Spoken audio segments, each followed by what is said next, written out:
Thank you for having me here today, and thank you for the people who put on all the events at Stanford to mark the milestone of 125 years. It's been really a neat year to see at Stanford at 125 years. So back in 1891, times in the San Francisco Bay Area were pretty quiet. If we can think back to transportation, it was pretty limited to trains and horses. In the 1890 census, San Francisco was the 8th largest urban place in the United States with a population of only 299,000 people. As we can see from this map of 1891, the small towns of the peninsula were few and far between. That year of 1891, Ellis Island Immigration Station was built and opened, and that was also the year that the automatic dialing telephone was first patented. The first public phone, coin-operated phone, was installed, and the desk phone, the mouthpiece, and the little earpiece were put into one piece. But phones were far from common.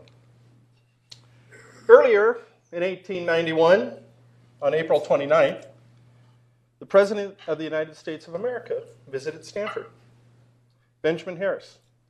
He made an official trip to see Senator Stanford and Mrs. Stanford at their Palo Alto farm. From the beginning, and on the Stanford founding grant, was written, physical activity is valuable for its own sake, and that vigorous exercise is complementary to the educational purposes of the university. Well, as you can imagine, the Stanford Athletic Department jumped on that many years ago and put that in our mission statement from the founding grant. How interesting can that be? So back on October 1st, 1891, Stanford University opened its doors after 6 years of planning and building the new campus on the stock farms of Leland Stanford. The prediction of a New York newspaper that said Stanford professors would soon lecture in marble halls to empty benches was quickly disproved. The first student body consisted of 550 men and women, and the original faculty stood at 15, but was quickly expanded in the second year to 49. The university's first president was David Starr Jordan, a graduate of Cornell. We've all heard a lot about him. He was a real sports fan, and a baseball fan in particular. He left his post as president of Indiana University to come out to California to join the adventure out west. Many would say in my research that if it was not for Dr. Jordan, the sports program at Stanford would never have flourished in those early years of Stanford.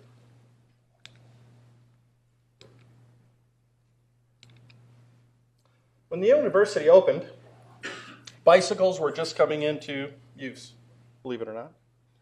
December in 1891, the Palo Alto wheelmen began to plan and guide excursions around Mayfield and around Menlo Park, and these excursions also included sporting events. Back in 1891, none of the needed athletic facilities were available right away. Gymnasiums, athletic grounds, football fields, the diamonds, tennis courts, and the cinder paths for track were all lacking at this early time. But plans were pretty quickly put into place and formed, and pretty generous for 1891. But in that first year, everybody would have to improvise. Tennis enthusiasts, really the kind of the sport that really started playing at first, made use of the asphalt courtyards in the inner quad.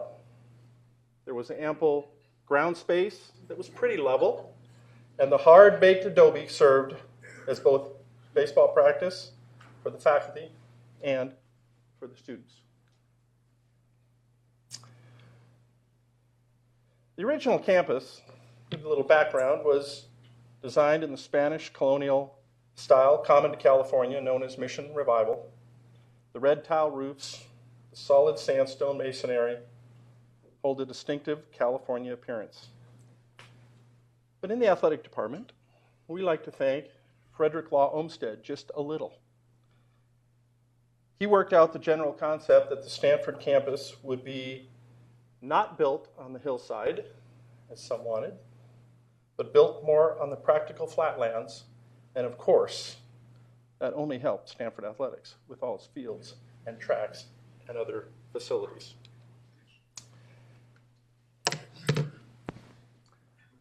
Excuse me, a mere month and 2 days after the opening of Stanford, an athletic association formed on November 3rd, 1891. It was soon replaced by the Stanford Athletic Association. I couldn't really find any details why it was replaced so quickly. But that was really the beginning of the Stanford Department of Athletics, Physical Education, and Recreation. Officers of this new association were Henry Tim. Tim was the president, and F.L. Cole was the secretary of this new Stanford Athletic Association. Although Henry Tim was 20 years old, he was a freshman, he was clearly the first leader in the Stanford Athletic Association at a time long before athletic directors and assistant athletic directors were even thought of. After graduation, Henry Tim became one of the most respected and best-known citizens of Dixon, California. Mr. Tim was the proprietor of a large certified dairy located in Dixon and was well known throughout the state as a leader in the industry. He was also the president of the first National Bank of Dixon and active in his community. Initially at Stanford, as this picture that appeared in the first quad of Stanford, there were 4 sports for men: baseball, football, track and field, which was really field day at Stanford, and tennis. And we're going to do a little visiting about that. The first 2 sports for women in that early time was tennis and archery. Stanford's official color has been the cardinal since its early days. Soon after the Stanford, California football matchup in 1892, Stanford students selected cardinal over the other serious contenders for school colors of gold and white, really because it was too close to the University of California colors of blue and gold. So in 1893, the color committee of ASSCU officially picked the precise shade of cardinal from among the many red swatches that they could find at the time. And the cardinal used today in our department is very close to that original color cardinal. The nickname for Stanford is also the cardinal, or just cardinal. In reference to the school color, Stanford's history with its nickname began on March 20th, 1892, the day after the California-Stanford football game. While Stanford did not have an official nickname at that point, the day after the game, the local newspapers picked up the cardinal theme and used it in the headlines of the newspapers that next day. Interesting to note, the University of California was not called the University of California, Berkeley, because there was only one University of California. And the Bears nickname also did not come to be until a good 4 years later. While I'm going to talk about the first intercollegiate sport on campus was football, to keep in order, I want to be able to say the first game on campus was baseball. When Dr. Jordan was not working hard in his office, supervising the faculty, if he could supervise the faculty, and the newly established university and building up this new university, he was out on the baseball diamond. I think we've all seen this picture, and it's one of my very favorites. It hangs in my office, as a matter of fact. The first sporting event on record at Stanford was on November 14th, 1891. It was a baseball game between the seniors and the faculty in a dirt lot in front of Encina Gym. And you can see that's the dirt lot. Dr. Jordan, playing first base, really gave the impulse to all forms of athletic activity on the new campus. The first group of transfer students included an experienced baseball pitcher and an experienced baseball catcher. The first group, until football got underway, baseball was really the center of student interest in many universities across America, and Stanford was no different. But this game between the faculty and the seniors became an annual event that went on for years and years. I wonder if we could kind of reinstitute that event. I think that'd be a lot of fun. To give a little context to Stanford football, which we're going to talk about, I thought I'd just give a little background in American football. American football has been around for the last 147 years. The modern fan would not recognize that game that was first played between two universities. The first collegiate football contest was held November 6th, 1869 on College Field, now College Avenue Gymnasium, at Rutgers University in New Brunswick, New Jersey. Princeton and Rutgers played using a soccer-style ball and played on a field that was 120 yards long by 75 yards wide. But that was okay, the size, because they had 25 players on each side. And no game officials. How great would that be? The sport grew slowly with Columbia, Yale, Harvard, Stevens Tech, and Hoboken, New Jersey, fielding teams by 1875. But even throughout the early years, football still did not resemble the sport that we know today, until former Yale football player Walter Camp, who I'll talk a little bit more about in a few minutes, proposed at the United States Collegiate Football 1880 Rules Convention some rule changes. He also wrote a book, American Football, that outlined the new rules for football that was published in 1891. That revision in the rules got a little closer to what we're used to in football today. 11 players on a side. It established a scrimmage system for putting the ball into play. Walter Camp, really the father of football, served as the head football coach at Yale from 1888 to 1892. By 1891, football had become the leading intercollegiate sport in American colleges. Here's where college heroes were made and where the enthusiasm of the crowd had never been seen before on a college campus. The 19th century game, as you can imagine, and what we know, was primarily one of just brute force. There was no such thing as the forward pass. The strategy really centered around formations such as the flying wedge, in which you can imagine the ball was carried surrounded by a wedge of his teammates. Here, Walter Camp was honored with the stamp bearing his image in 2003. Give a little background on the scoring. In 1891, the touchdown was worth 4 points. The field goal 5, the conversion kick was worth 2, and the safety was worth 2 points. The point system, as we know today, was set back in about 1958. So back to the opening of Stanford. Soon after that opening day on October 1st, the students set out to form a football team. I'm kind of proud of that in the athletic department. That was one of the first organizations on campus. One transfer student named John Whittemore had played football at Washington University in St. Louis. Of course, he was chosen as the captain and began to organize the team. President Jordan back then was quoted in saying, "The world stands aside to let any man pass who knows whither he is going." So John Whittemore, interesting Stanford student. He was our football team's first captain. He's pictured here holding the football. He was born on May 18th, 1871 in St. Louis. Whittemore was quite an athlete.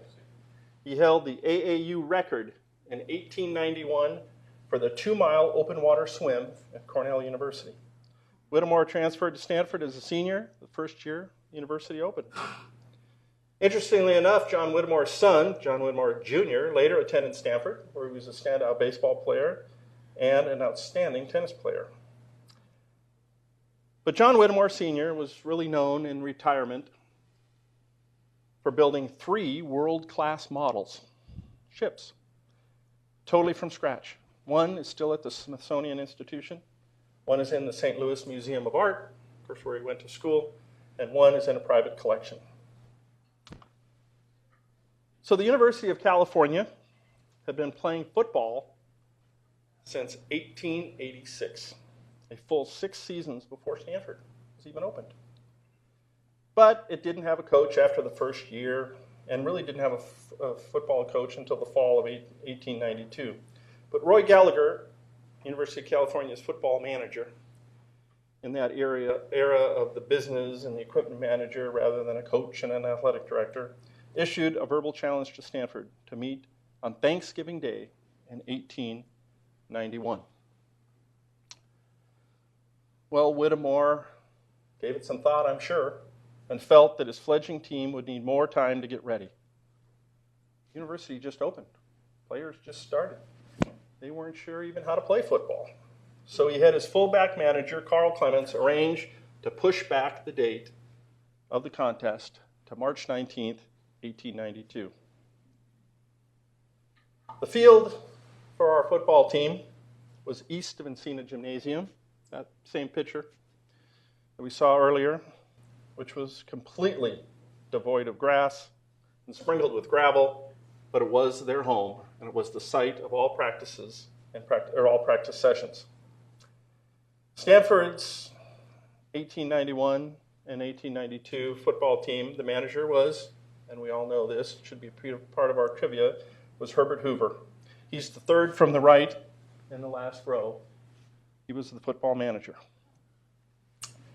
Back to Whittemore. Whittemore required not much from his football team. He wanted to abstain absolutely from the use of tobacco and alcoholic drinks. Seems reasonable. Everybody had to retire regularly, not any later than 10:30. That could not be reasonable today. Not to rise before 6:30. That could be worked out.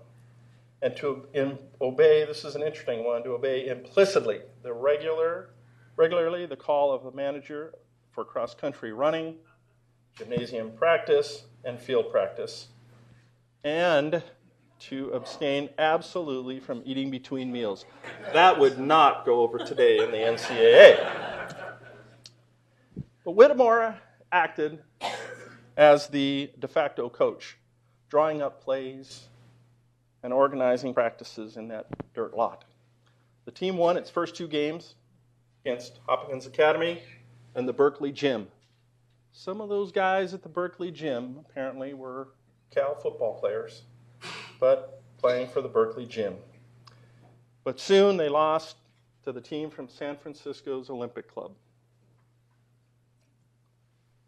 In its final game of that first season,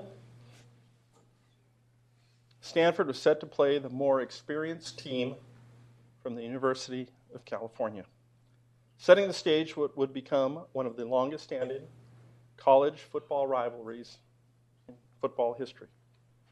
That first game was played, again, on March 19th, 1892 at the Haight Street grounds in San Francisco. A little fun research of where that game first took place. The Haight Street grounds was one of San Francisco's earliest baseball parks. It was built for use by the California League and was located on the east side of Golden Gate Park. The opening game at that park at Haight Street was April 3rd, 1887, pretty new stadium at the time, between the Haverleys and the Pioneers, and it was attended by 10,000 people. While built for baseball, the Haight Street grounds is noteworthy for holding other events. In fact, since neither the University of California or brand new Stanford University owned a stadium, the Haight Street grounds was the site of the first 4 matchups between California and Stanford, which were played on March 19th, 1892, a few months after that same year, in November of 93 and of November of 1894. In fact, in the season of 1894, Stanford made its way up there 4 times to play games at that ballpark.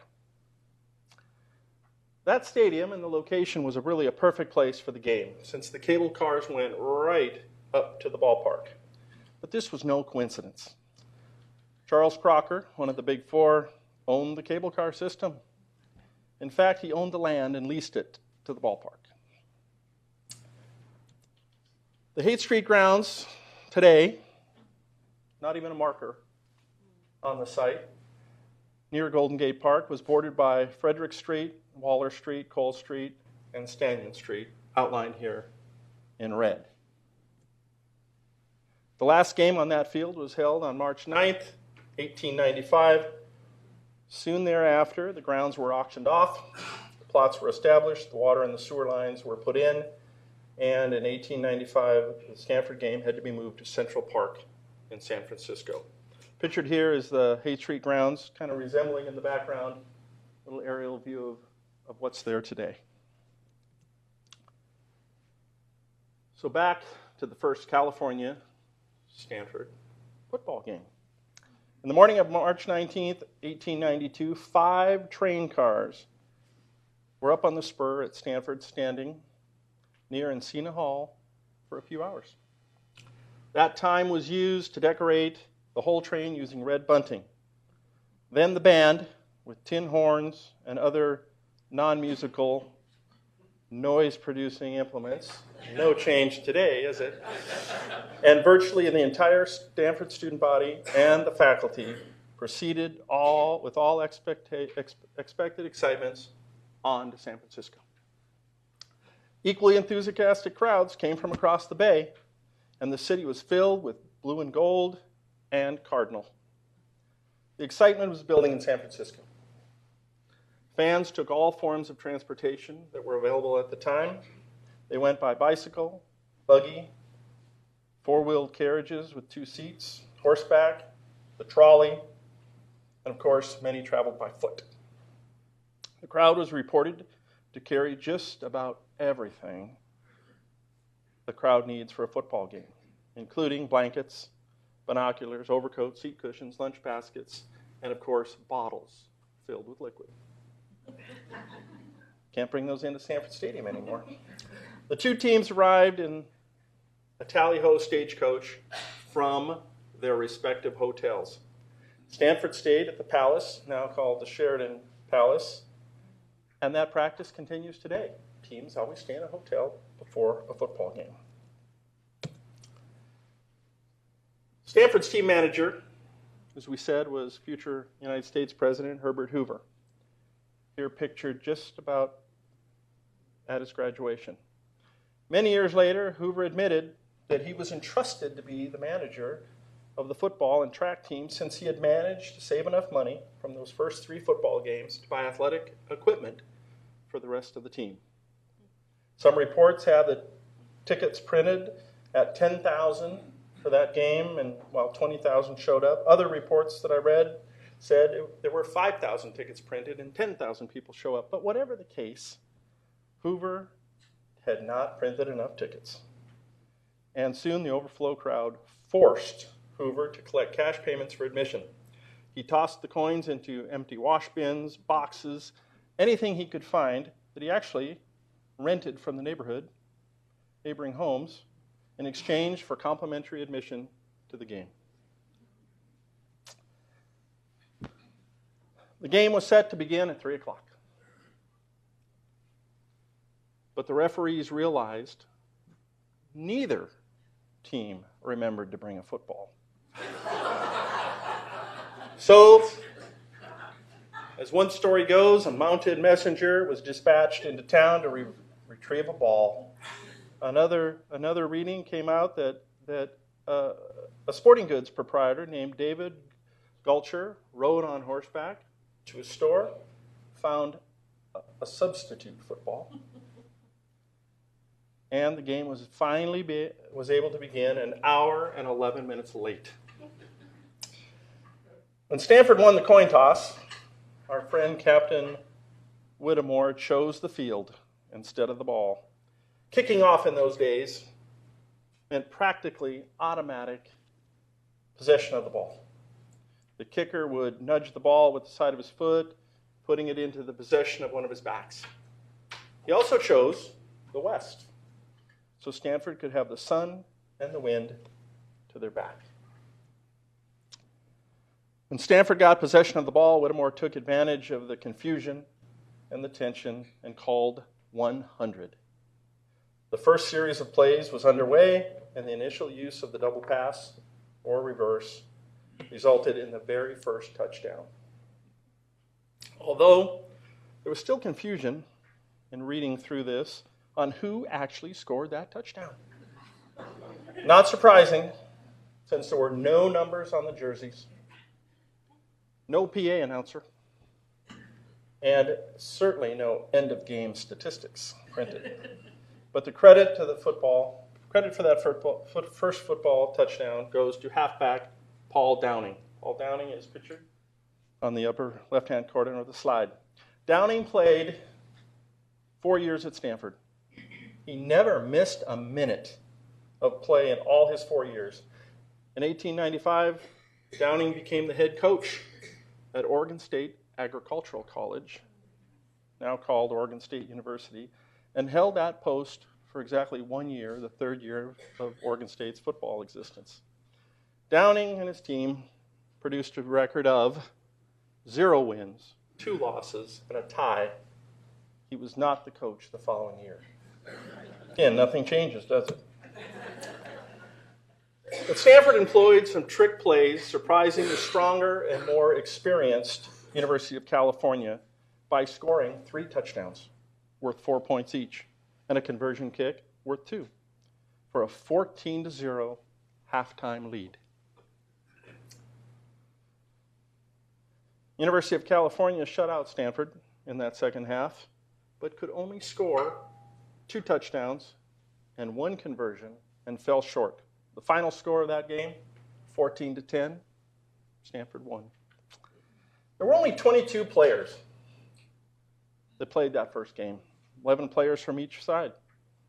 They played for the entire 90 minutes of that football game. Stanford University at that point was 170 days old, scored a major upset that day in college football. But even with the win, Stanford didn't win the axe. You see, the axe was still 7.5 years away from being issued, and it was not given out till the 1899 California-Stanford football game. Gate receipts that day amounted, if anybody wanted to guess, $30,000. That's $750,000 in today's value.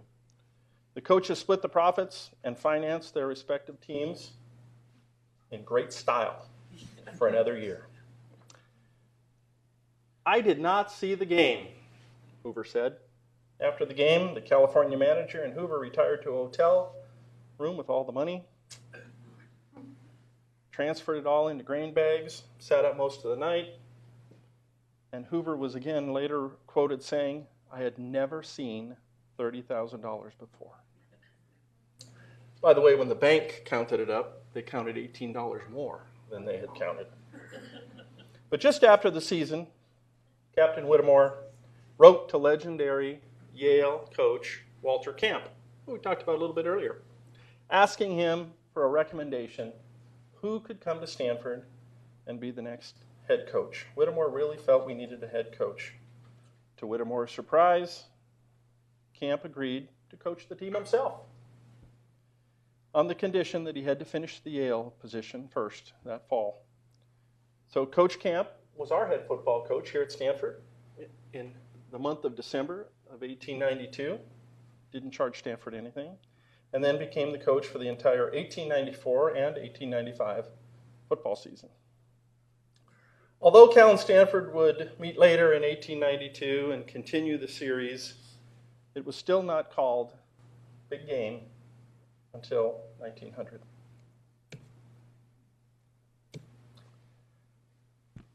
On to baseball.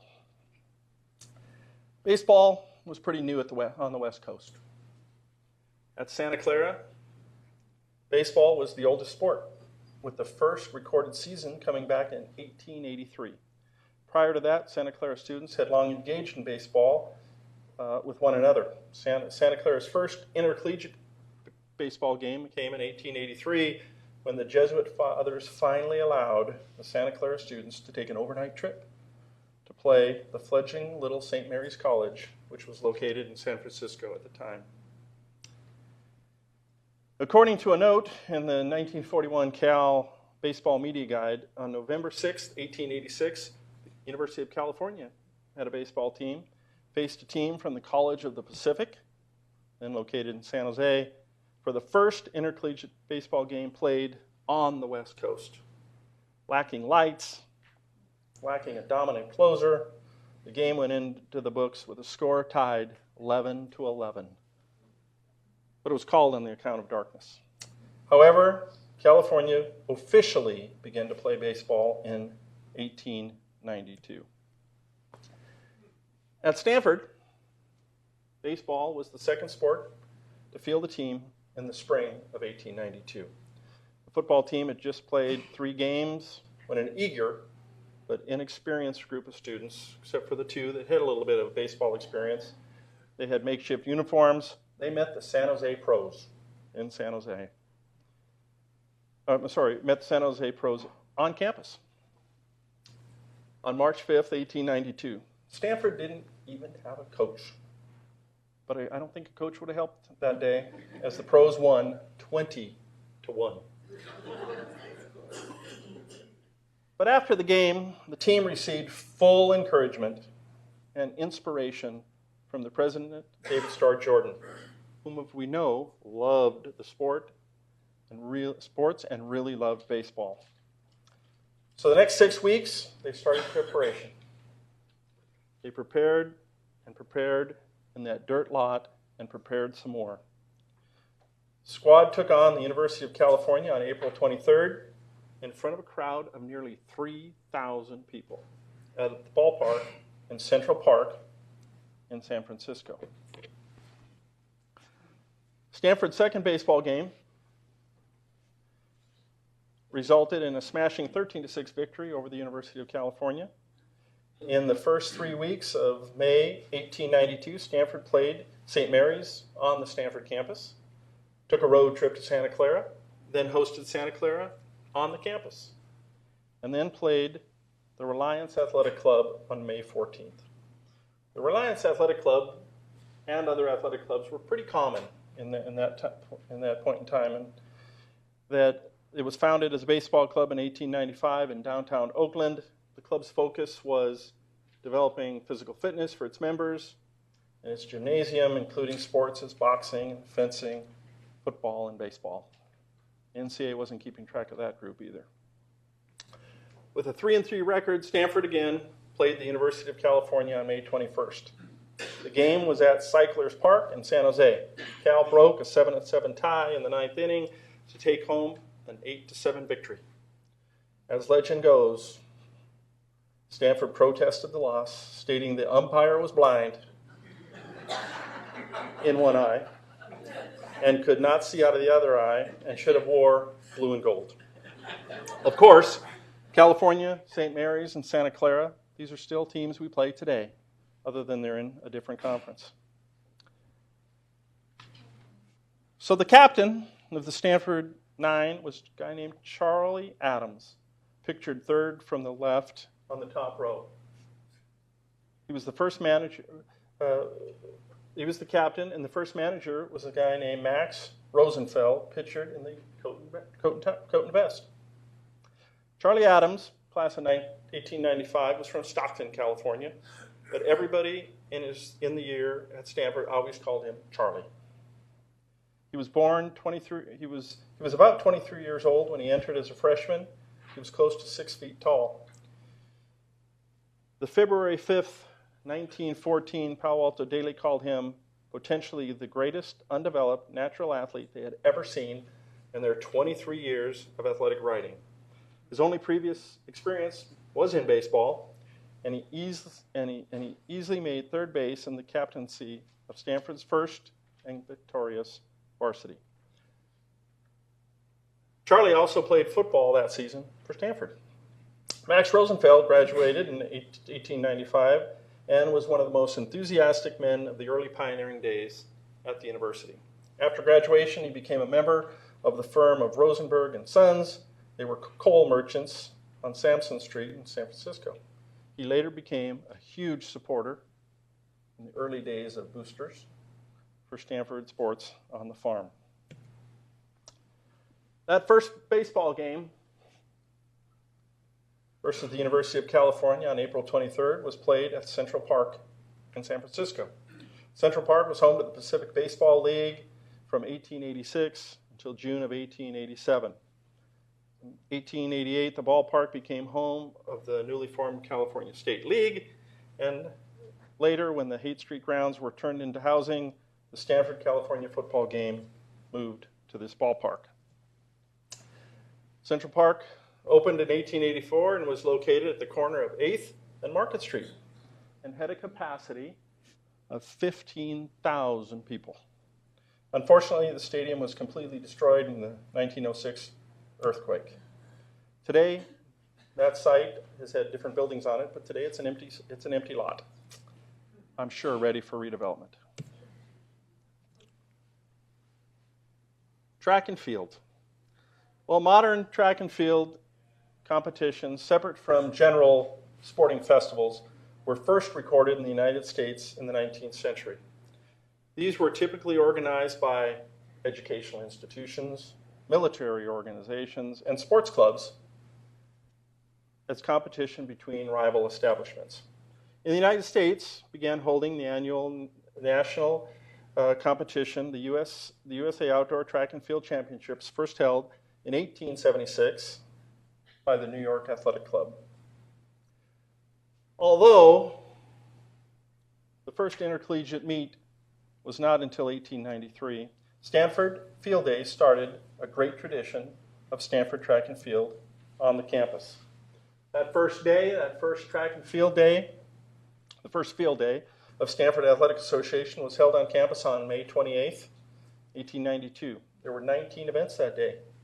Henry Tim, who we talked about a little bit ago, was the organizer, but he also ran the 880-yard dash and the 1-mile walk. John Whittemore, our football captain, participated in 5 events that day. Starting in 1893, the Stanford track season comprised of only one event each year with the University of California. That first intercollegiate track meet was held April 22nd, 1893 at the old Olympic Club grounds.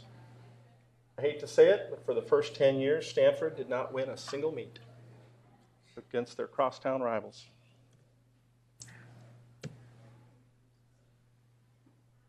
Tennis. Strangely enough, in 1891, the men at Stanford considered the new game of basketball just a sissy game. I haven't told our coach that yet. Maybe I'll take that slide out when I show him this. However, they accepted tennis as a regular part of the athletic program almost from day one at the university. As we can see here from this slide, there was a full schedule of events in the spring of 1892 with one of the very first corporate sponsors that I could ever find, the Shreve and Company, sponsoring the May 21st event and calling it the Shreve Cup. Tennis was not given a major status at Stanford University until the 1920s. However, an intercollegiate tournament took place on June 3rd, 1892, at the Oakland Tennis Club.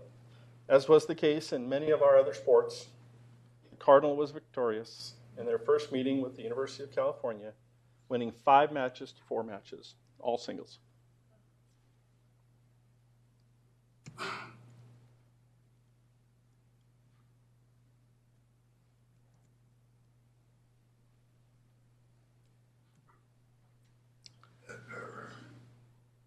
In 1891, women's tennis was recognized as a proper outdoor sport.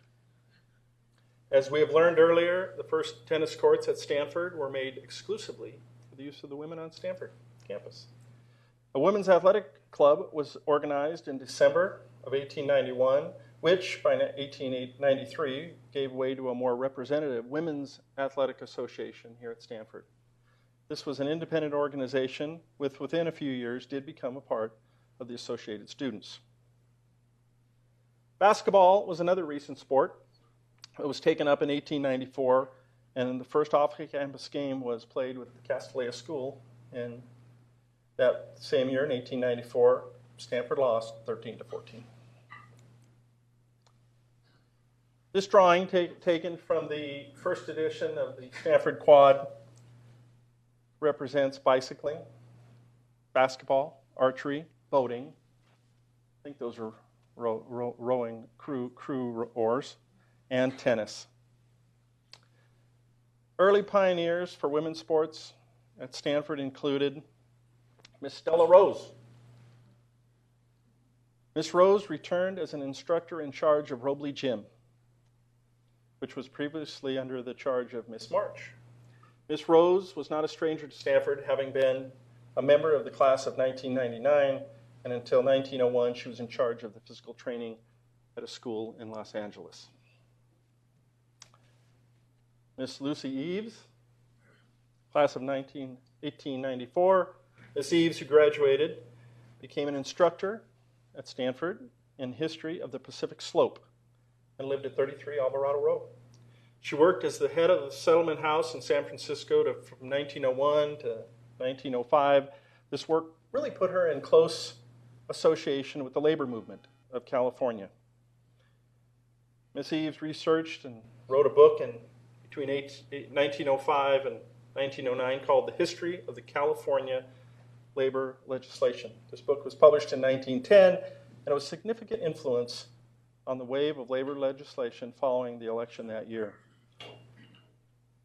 After publishing this book, Miss Eves went on to teach at the University of Nebraska and finished her doctorate at Columbia.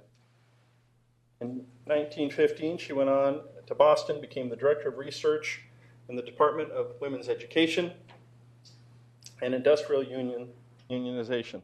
This gave her the opportunity to not only continue her own research into the subject, as the need for recreational activities for children and women and old age support for women teachers was her passion.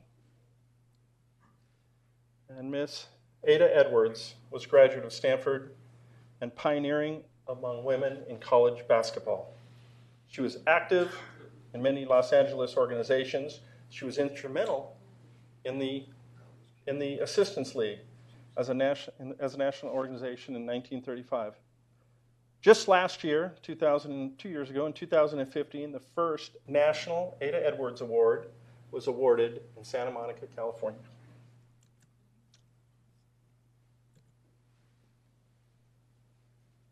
Now taking a step back, talking a little bit about just some of the facilities that were here. Take a step back to 1876 for a minute.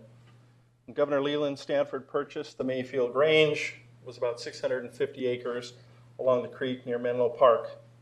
Over those next 10 years, he continued to acquire property in the area until his holdings included most of the current 8,000 acres of orchards, vineyards, grazing lands, stables, and training tracks. It was on the Palo Alto stock farm that Stanford would continue his experiments in breeding and training trotting horses. 24 buildings, 50 paddocks, and 8 tracks were on the trotting farm. At its height, the farm employed 150 employees and boarded 600 horses. So as you can see in this, where the creek goes through, the stock farm, this little building right here, is the spot of the current red barn. This is the spot of the little brick white barn, which I'll tell you about in a minute. 2 buildings from that original stock farm survive today. The fireproof brick stable Leland Stanford ordered as a replacement for the stable destroyed by a fire in 1888 now houses the Stanford equestrian team and some other equestrian uses. It's now red brick color instead of white.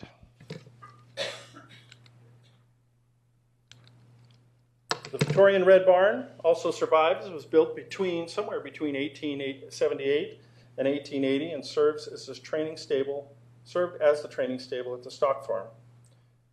While the stock farm officially closed in 1903, just 10 years after Governor Stanford's death, in 1946, President Tresidder reopened the Red Barn as an equestrian facility. But by 1983, it was pretty seriously damaged and in disrepair. And at that time, generous donors and local equestrian visionaries came in, repaired it, and got it back up working.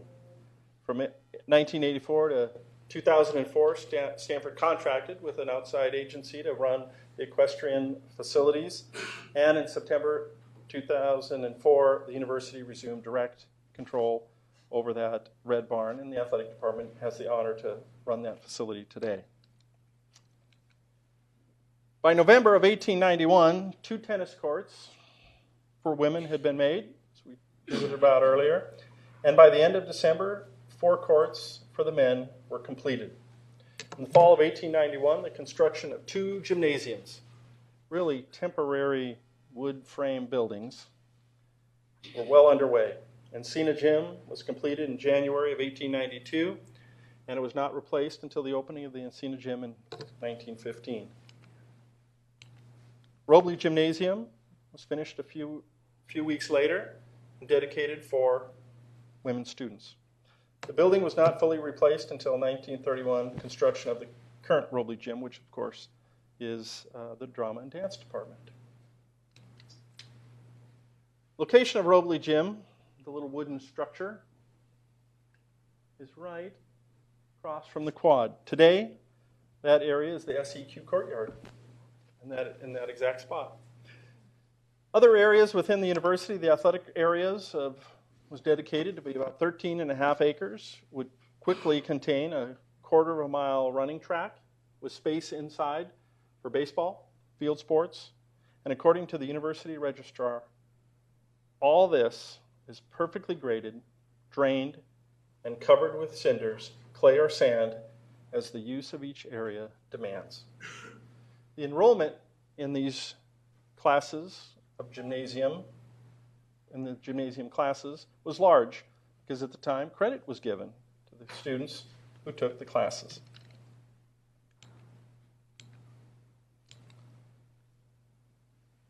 Today, almost exactly 125 years later, Stanford Athletics still has those first 4 sports, and the first 2 sports for women continue. One is a varsity and one is a club sport. The cardinal is still our nickname, and the color cardinal is still our official color for all our athletic teams at Stanford. The Department of Athletics, Physical Education, and Recreation offers 36 sports, 20 for women, 16 for men, and also offer 26 club sports and a full complement of recreational facilities, including the golf course and the Red Barn Equestrian Center. Stanford offers just about 300 athletic scholarships, and about 900 varsity athletes participate in intercollegiate athletics, and about 1,300 athletes participate in club sports. Stanford scholar athletes have earned 159 NCAA postgraduate scholarships, a national best. 12 of our Stanford athletes have earned a Rhodes Scholarship. The Stanford program has won, I want to brag a little more, 134 national team championships. We've won the Directors' Cup for 22 years in a row, which that award goes to the most successful athletic program in the nation.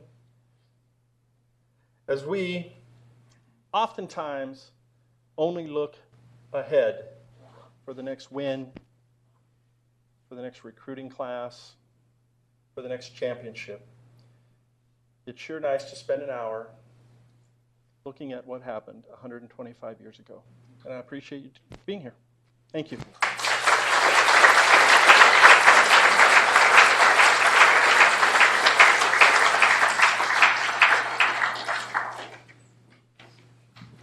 We have time for questions.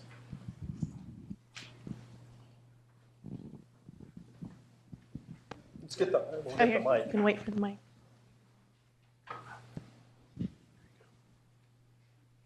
Ray, a bit of trivia.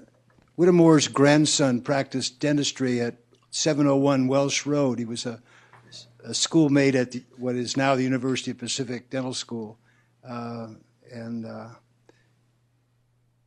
I saw the name up there, I was reminded of that. I'm going to add that to my little collection. I'll give you the details later. Thank you. Very nice production. Oh, thank you very much. Other questions? Questions about our history or questions about what goes on Ray, can you tell us when was the first football stadium built, and where was it built? And was it on the side of the current one, or what? Can you explain that? There were 2 football stadiums before the stadium that we know of, the site today. The first one was over by Encina Gym, and it was just a woodpecker haven, basically. It was just some bleachers thrown together over by Encina Gym. The first official football stadium was where our office building is now. So if anybody knows where the Arriaga Family Sports Center is and where the Toby Tennis Stadium is, there was a three-sided bleacher stadium, and it was there until 1921 when the Stanford Stadium was completed. And then Stanford Stadium, of course, was added onto in 1925 and 1927, bringing the capacity up to where it was.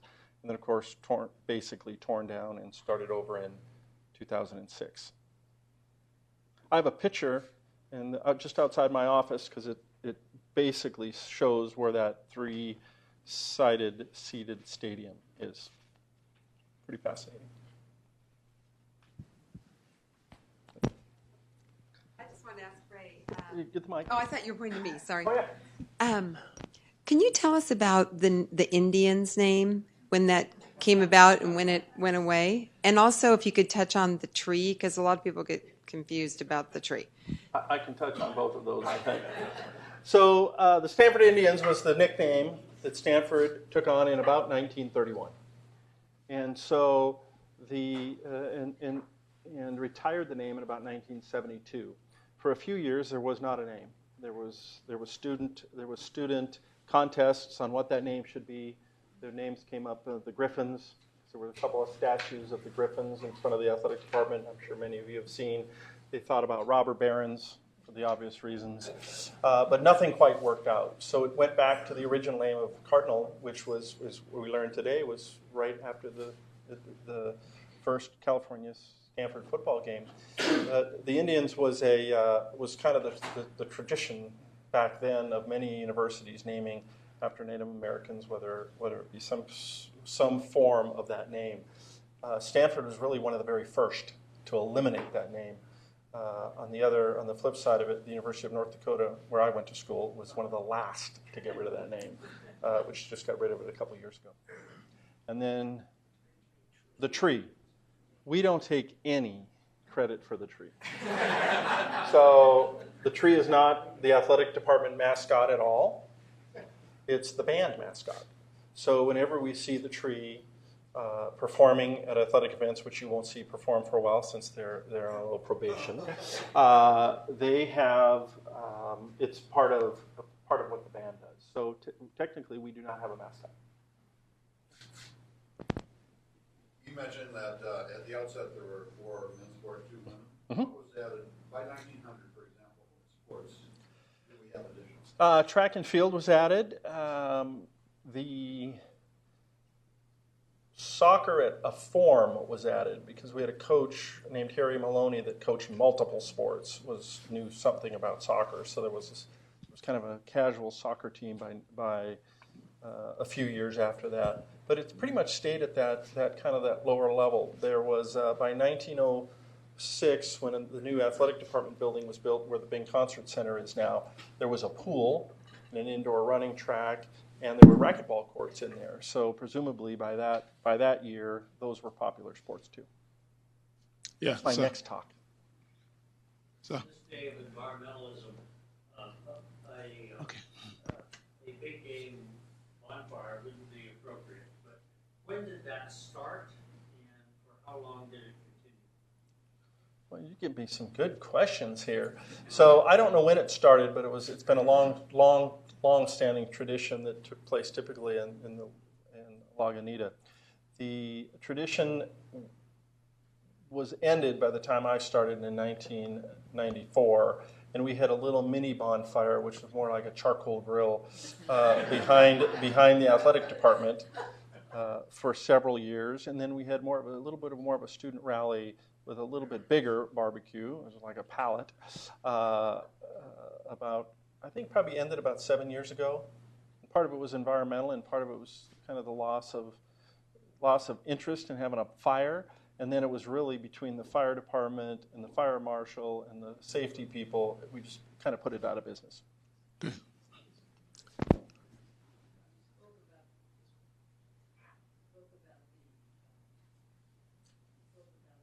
Indian. What about Tim Williams? How did he come into the picture as a Stanford Indian?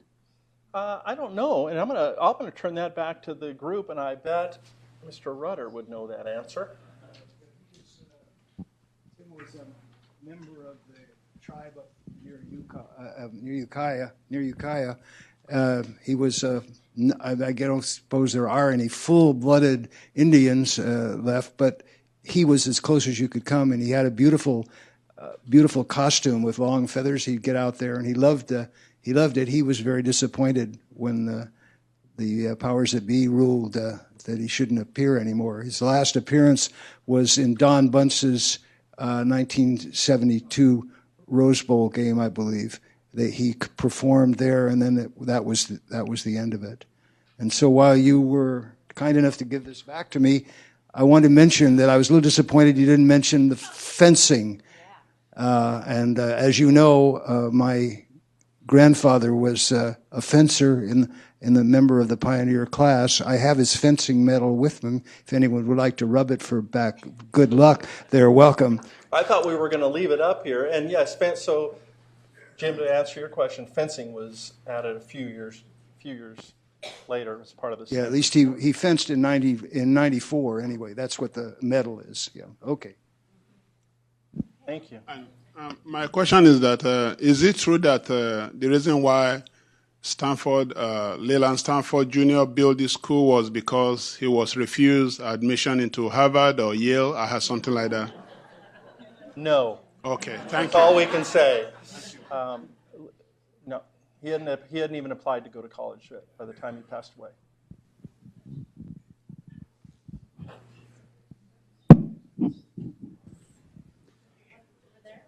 Oh, hi. Hi, Ray. When did women start playing basketball? It was about the next year. So basketball was formed back in East in Springfield, and the sport had started to gather its rules and publish some rules. So by that next year, if this talk would have been one more year, I would have said how basketball had started at Stanford. They had formed a little bit of a team and played for just a little bit, and then it kind of fizzled out. Yeah, well, that was the women. That was the women. That was the women, and probably because there was not a facility to play in more than anything. At the time, they played outside on that hard dirt or the asphalt, and had, of course, a peach basket. As the story goes. Two questions. Prior to Al Masters, who began serving in 1925 as Stanford's first athletic director, was there a formal department responsible for athletics? And the other question is, when did the word tailgating first come to be applied to the tradition of having a picnic before a football game? So the first question is, Al Masters was his first job at Stanford was the graduate student manager, and that evolved into him being formally the director of recreation and athletics at the time. So we credit Al as being the first director of athletics. Of course, Chuck Taylor was the second. The history of the athletic department goes back literally from where we started our talk today, from that Stanford Athletic Association. And traditionally, they had a new graduate manager that was a new person each year. So first couple were the same, and then almost every year there was a new graduate manager. And then that formed into the Board of Athletic Control. That went from a student group to the Board of Athletic Control, and that's when Al took over as we call it, athletic director, but he was really the director of recreation and athletics. And the second part of the question was tailgate. As soon as the automobile was invented, the word tailgate came about, and it was mostly, yeah. As soon as the back of the tailgate or pickup, I've read at different places, as soon as that the vehicle became the mode of transportation to an event, and you could put your picnic out the back of your car, the word picnic got taken over. Yeah, how many of you missed Prince Lightfoot? I do, and I wonder whatever happened to him. That's a. Tim Williams was a prince. His father died. He became Chief Lightfoot. But he didn't talk about that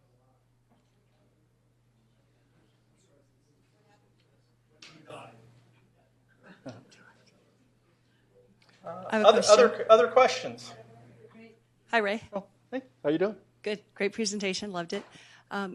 Back in 1891, what was the tuition for Stanford? Was it free back then? It was free. It was free. Okay. It was totally free. And could you talk about the Buck Club and the Cardinal Club and the role as it was when it started versus today? And also a comment to follow. So the Buck Club started as the Tiny Buck of the Month Club in 1931, and it was the fundraising organization, very similar to what it is today, of raising money for the Department of Athletics to run our program. Later, when the two athletic departments merged in 1972, right after the passage of Title IX, the Cardinal Club, which was the group to raise money for women athletics, merged and became the Buck Cardinal Club. It's a great piece of trivia, and still the same club today. Great. One comment in case people are interested. I just read the Rome 1960 book by David Marinus. There's a ton of Stanford sports mentions there. Stanford athletes that competed in Rome 1960. A lot about the swimmers and the track program and some of our athletes. So if anyone's interested, Rome 1960 by David Marinus. Good. Very good. Thank you. What was the history of the introduction of the axe as the representation between the big game between Cal and Stanford? How did that get started? I didn't get much research done on that. It was first presented in 1899, and it was not the axe that we see today. It was a different kind of an axe. The axe that was cast that we see today in the vault was made much created after that. And it was really given out between not only football, but it was also given out to the winner of baseball that year. So in 1899, it was also given out for baseball. Okay, one last question. Can you tell us about the plans for the Hall of Fame? I'm really excited, and I'd like it to share. So we do have the Stanford Department of Athletics closed our Hall of Fame about 3 years ago. And it was a shame. We turned it into office space that we desperately needed, but also for the reason of getting rid of the room. It was just old and tired. And looking around at some of the other great institutions and their Hall of Fames and awards area, ours just looked a little tired and sad, even though many of us, including myself, were very proud of it. So we decided to take the basketball court in the center of our building. We've raised a bunch of money for it, about $13 million. And at this point, it's empty. We've taken the basketball floor out. The hoops are gone. The sheetrock's, most of it's torn off. And we'll open on August the 1st with a brand new Stanford Home of Champions. And within the Home of Champions will be the Sidney and Theodore Rosenberg Hall of Fame. So we'll honor our Hall of Fame inductees. We're going to expand that and honor all of our lettermen that we can find. And we'll have lots of current displays, lots of interactive components to the facility. It will be really night and day. And a good friend of mine, Brett, who's in the back of the room, is the coordinator who's designing the new Home of Champions. And I promise everybody you can come to visit it on August the 1st, and you'll be very impressed. Okay, we have time for one final question in the back. So, Ray, I understand why Stanford football games are scheduled the way they are because of television. Do you think there's a possibility to at least get a few weeks out scheduled times versus the few days before, it feels like? So I like to answer that question by last year this last season, we had a lot of afternoon games. We don't want those afternoon games. Yeah. Obviously, we would love afternoon games. I'm being a little facetious on that. But the better record you have, the later you play. And I'm sure at some point in time we'll play at 10:30 at night. So we wouldn't even have to go to bed that night. But I think the TV people want absolutely the maximum amount of flexibility. So whatever we can go back to them, and there's no negotiating now because we're 9 years left, or 8 or 9 years left of the contract, and they have what they want, and we got what we wanted. We got a lot of money for it, so you can't go back and negotiate and say, oh, can we have 2 weeks notice? Well, they'd love to give us a day notice if they could get away with it. So no, I don't think that's going to change, and I always tell everybody, hope for late games, because that means we're pretty successful. Thank you, everybody. I'm happy to stay around.